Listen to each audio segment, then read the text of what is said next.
Hey guys, so last video we took a look at a mini port charger which was able to deliver its specifications without a problem, and it was certainly excellent. But that device is great for situations where you install it somewhere and don't mind if devices take a little while to charge. For the opposite cases, we're taking a look at this guy today.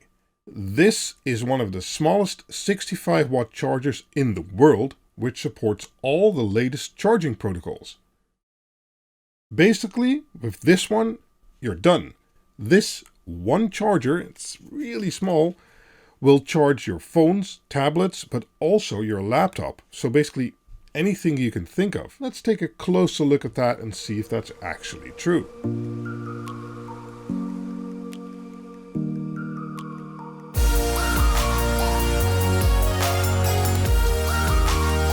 Okay, so this tiny charger has 3 ports and is capable of outputting up to 65 watt, as I mentioned.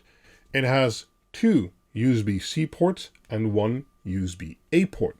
The first USB-C port, and that's the top one, can output up to 60 watt, and the second USB-C port or the USB-A port are both capable of delivering up to 30 watt each. That's quite a bit higher than you generally see with a standard USB charger, which generally doesn't deliver more than 10 watt on a single port or even sometimes in total. That makes this charger much more versatile than most have been in the past. This is no longer just a USB phone charger, but a USB PD charger, as I call it.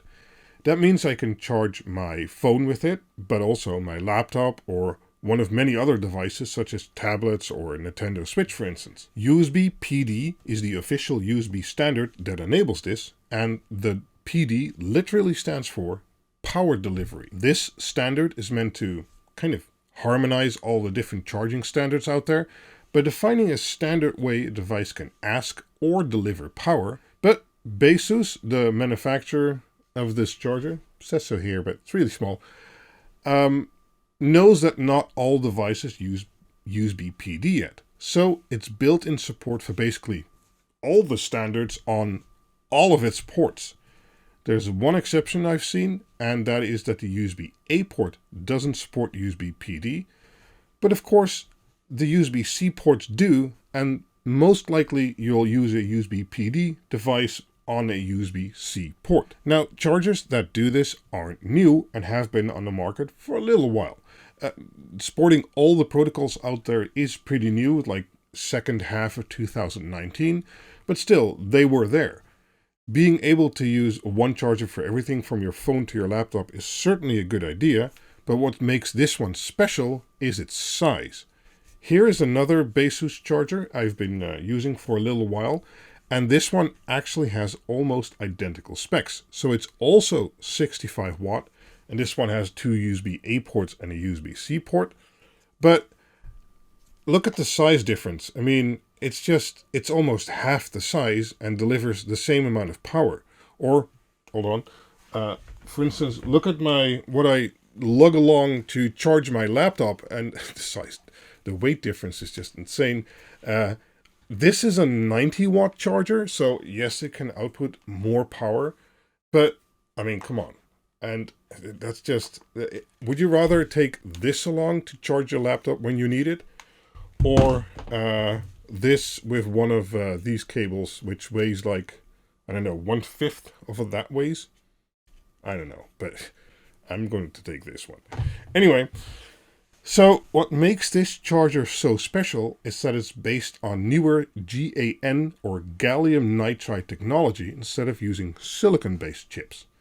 The use of this GaN in chargers is also called GanFast. And there's even a website called GanFast.com which promotes this technology. The advantage of this GaN-based technology is it has less impedance, so generates less heat, and is able to withstand higher temperatures before degrading than silicon-based chips do. Because of that, they've been able to shrink down the design and basically come up with these tiny form factors, but still deliver very high power output. And this isn't GaN-based, and this one is. They're both from Baseus, so it's a really good comparison. Now, this video is called a full load review, as I normally do, But this charger is actually throwing off my standard testing methodology because, well, the ports it uses, especially the USB-C port, are intelligent, and it tries to sense what that device supports in regards to charging protocols and voltages. But since my normal equipment are basically these electronic dumb loads, that's not working because it's sensing voltage, but not just the normal regular 5 volt. It does do so on the USB-A port, but not on the USB-C ports. But I think I still managed to get a decent result, so let's quickly go to the results. Okay, so although I had problems with my multi-port tests, I was able to do decent single-port tests and some multi-port tests, but using devices instead of my loads. Here you can see one of my kind of janky setups to generate actual 60 or 65 watt using a single port, and I had that running for over 10 minutes without the charger really breaking a sweat. After those 10 minutes, I also took a shot with my thermal camera, and as you can see here, that results were fine. Yes, it was hot, but we'll get back to that later, okay? So here's a graph using one of the other testers I have, and this is one I regularly use, and it was able to deliver up to 3.5 amps at 5 volt using the USB-A port. And I also did some tests using Quick Charge 3.0, which is available on all the ports, and I did so at 9 volt, 12 volt, and even 20 volt, which most chargers don't actually support, and that performed perfectly well too. So, as I already mentioned, I wasn't able to do my normal test where I load all the ports up to 2 amp and then run this tester. But I did try a lot of devices, so let's go through those. First up is the heaviest device I own, and that's actually my own laptop. It only has USB-C ports to charge, and normally I use, as I said, this guy, it's 90 watt because the laptop also has an NVIDIA graphics card. But it can still accept lower charge currents, and I was able to drain the battery of my laptop completely, hook it up to this charger, and from completely empty to full, it charged it with 60 watt output, and it never dropped or lowered in output or anything like that. So yeah, that worked fine. And although it's not the same 90 watt as the original charger is, 60 watt is still plenty, and it only took, I don't know, 20 minutes more to fully charge the whole battery of the laptop. So that's a fine result, and I'm perfectly happy with having a slightly slower charge by the space and weight saving this will have in my bag. Then I tried charging one of the biggest power banks I have. That's an OmniCharge Mobile 25,600 milliamp hours, and it charged that using USB PD with over 40 watt of power until it was full, again without any issues. Here is another power bank I own, and it's a bit older, but by Baseus, and it doesn't support USB PD like the previous one, but it does support quick charge at 9 volt. The charger detected this automatically, and that again worked fine. And well, I tested lots more devices, which I'm not going to show you, but anything I threw at it, it understood and used the correct protocol to charge it as quickly as possible, and so no complaints there.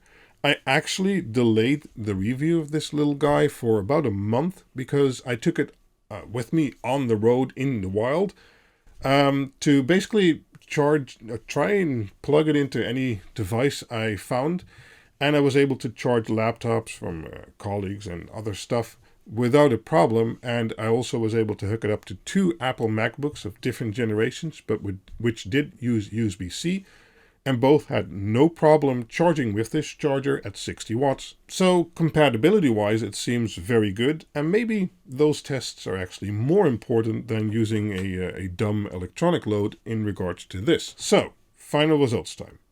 As a standard phone charger, you're basically done with this charger. It supports almost every standard out there, and is able to do so with some pretty big power output. It can even do so on both the USB-C ports as on the USB-A port, so it doesn't really matter if you have a Samsung, Apple, Huawei, OnePlus, or whatever brand other phone, you can be pretty sure your quick charging standard is supported and will work with this charger to charge your device at the maximum it can handle. Regarding hungrier devices like laptops and stuff like that, it worked perfectly for me with all the laptops I tested using USB-C. or for instance my power bank or other stuff that uses USB-C and PD, it just worked. As I mentioned, even charging it from fully empty won't start anymore to full. My laptop was able to charge perfectly with this one. It never overheated or slowed down. I even tested my laptop using one of these 3-meter USB-C cables, and I'll have a review of that coming up soon.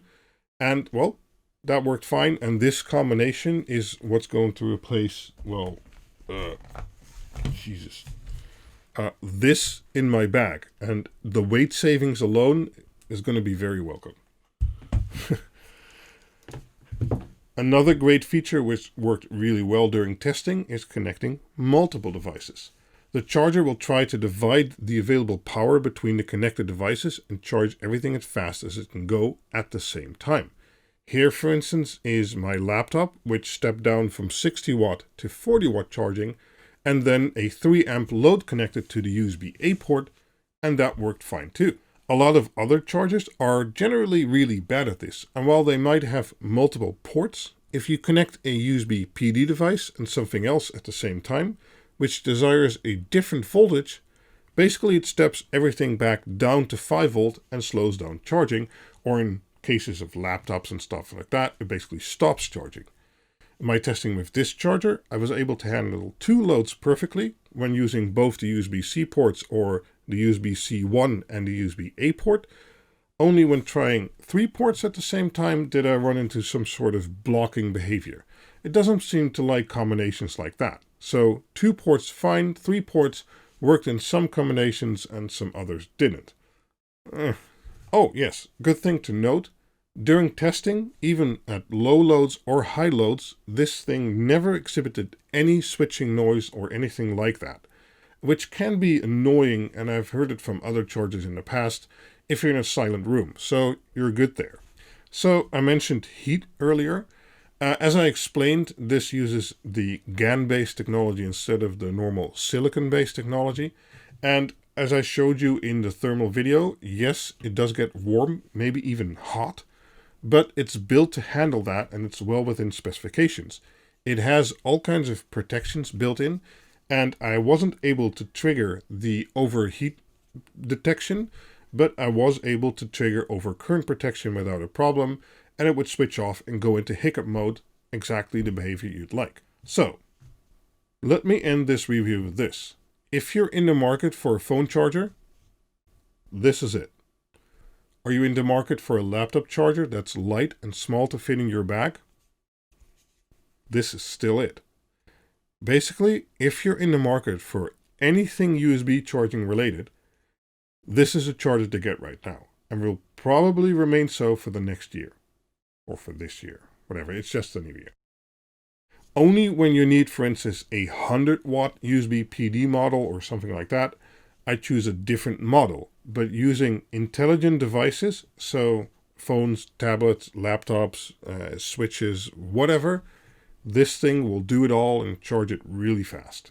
The only downside with this guy I've been able to find, it's not cheap. This charger will cost you around $30.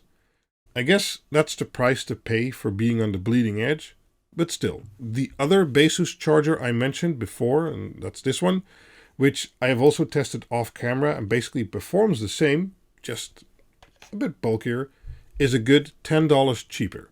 So if you want to do it all charger, both are good, but this one is certainly the best. So, do you want to be done buying chargers for your phone or need an extra charger for your laptop? Check out the links to this guy in the description. How awesome is that? Getting an extra charger for your laptop used to be really expensive and bulky. And now you can just buy this little guy for $30, get a cable for another $10, and you're done. That used to cost easily $100. So, as you have probably been able to tell, and I've been using this guy for a month or 2 of these, I'm really in love with this charger, and I can't highly recommend it enough. So, in an upcoming video, I've been doing tests, but I'll show you more about the cables I've been using. These are by Baseus. This one is from another brand because Baseus doesn't sell a 3-meter USB-C PD cable. So watch out for that one. Maybe subscribe. And as always, Thank you guys for watching, and see you guys next time. Bye-bye.